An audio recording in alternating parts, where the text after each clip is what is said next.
Hi guys, this is Jmanworks with a review of the Nexus 7 made by Asus by Google. This is Google's first attempt at a tablet, and I can say they did a pretty good job. There's literally hundreds of videos on YouTube reviewing this tablet, so what I'm going to be doing in this video is giving you my personal thoughts on the video rather than reviewing the specs and everything. So starting off, I'm going to go over build quality. Build quality on this tablet is really good. If you can see on the back, you got this kind of textured design. It's going to be kind of hard to see in the video. You can kind of see right here the textured plastic design. You're going to have a speaker grill on the bottom here, a microphone on the top, and a noise canceling microphone on the side here. And then your dock connector and headphone jack is going to be on the bottom down here. On the top, you don't have anything. You're going to have your power buttons on the right side here. Here's your power and lock, and then volume up and down. Only complaint I had about this is they're kind of on the back of the tablet rather than the side. So if you have a case or anything on it, it's a little hard to find the buttons. I've even tried to use the volume up button and I've accidentally hit the power button. One thing that they could do to improve this is maybe put the volume on one side and the power on the other side. But that's really the only complaint. Normally, you wouldn't mention the USB cord when you're talking about any device that uses micro USB. Here's the cord. It's actually a really decent cord that they give you. It walks into the micro USB on the bottom really well. With the Nexus 7, I can say integration is a lot better than it's ever been. The first time I used Android, I used Gingerbread, and the reason I did not stick with it or I didn't like it is basically because how hard it was to get everything on your tablet. Now with the new Google Play, they've integrated everything really well. With Android 4.1 Jelly Bean, it's the first Android version to actually ship with Google Chrome as your default browser. What's nice about this is it will sync up with your bookmarks through your desktop or mobile bookmarks. This is one of my favorite features because whenever you use the tablet, whenever you're using it, it feels like everything's integrated. The biggest thing for me is this is an 8GB tablet, but the nice thing is usually music is going to take up the majority of my storage, but with the new Google Play and the music app, you can basically store all your music in the cloud and not have to download it on your device. With Jelly Bean, everything is really smooth. They made the animation smoother and everything runs really smooth. The best thing about this tablet is it's the Nexus 7, which means it's the first Nexus tablet by Google. If you don't know what that means, it basically means anything that Google brands themselves, you won't have to worry about waiting for the new version of Android when it comes out. For the Nexus 7, I love the 7-inch size. To me, it's the perfect size. This is an iPad, and this is the Nexus 7 compared to it. As you can see, basically, the Nexus 7 is going to be double the size in form factor. Obviously, the screen is going to be a little bit bigger than half.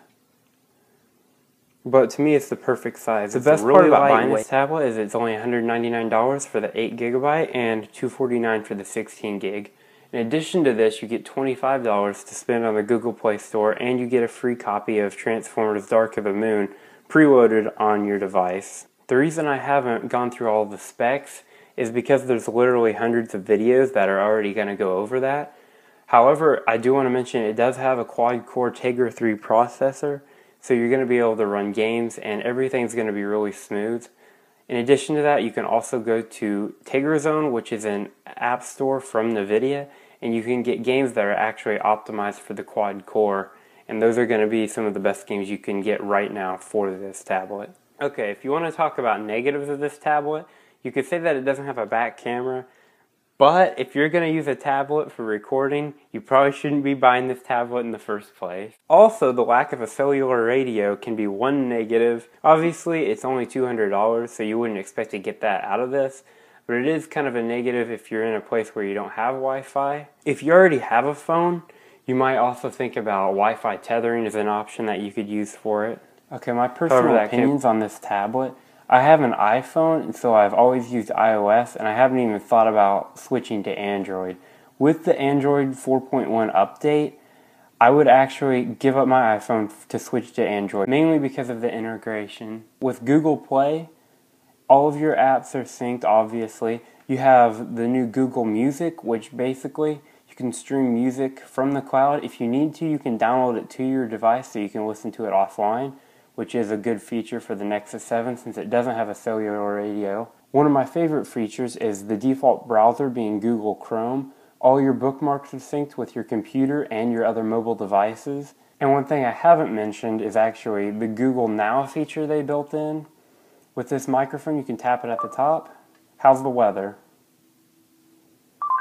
It's 96 degrees and clear in San Antonio. And you got kind of like a Siri-like function for the iPhone. Now, people have compared it to Siri. It still doesn't have hardly any of the same features. You can get directions, and you can ask it the weather. For appointments, like the Reminders app, you can set reminders that are later in the day, but you can't set it in advance, like say like 2 days. So there's still a few limitations, and I don't think all the features are packed in yet. But obviously they will be upgrading it, and it will eventually become better because of the speed. Battery life is also really good on this tablet. They claim it has 300 hours of standby time, which I actually believe. I've had this tablet for about a month now, and I've only charged it about 4 times, once a week. Now this is because I haven't been able to use it too much because of school and work, but now I'm going to be able to be doing a few more tests and videos I can bring to you guys. But the standby time on this tablet is really good. Overall, the Nexus 7 is the perfect tablet for browsing the internet, playing games, or watching movies. It's a really good value for only $200, plus you get $25 to spend in the Google Play Store. It's the perfect size in my opinion. It's not too big or not too small, and I would highly recommend it. This has been my review of the Nexus 7. I hope you like it, guys, and have a good day. It's the perfect size in my opinion. It's not too big or not too small. And I just lost a bunch of coins there. Okay. I can start over again. I have an iPhone, so I've used iOS pretty much... No, I'm not going to say all my life. Also, one negative could be the lack of a cellular... Blah, why can't I say that? Also, the lack of a 3G or 4G... Blah. But if you use a back camera to record stuff, then you're most likely gay. It doesn't have a back camera, which I think is retarded, because who uses a back camera to record on a tablet? Okay, I'm pausing. Which is Android 2 point whatever. And no, it's not even funny. 2.3.4. I can say integration.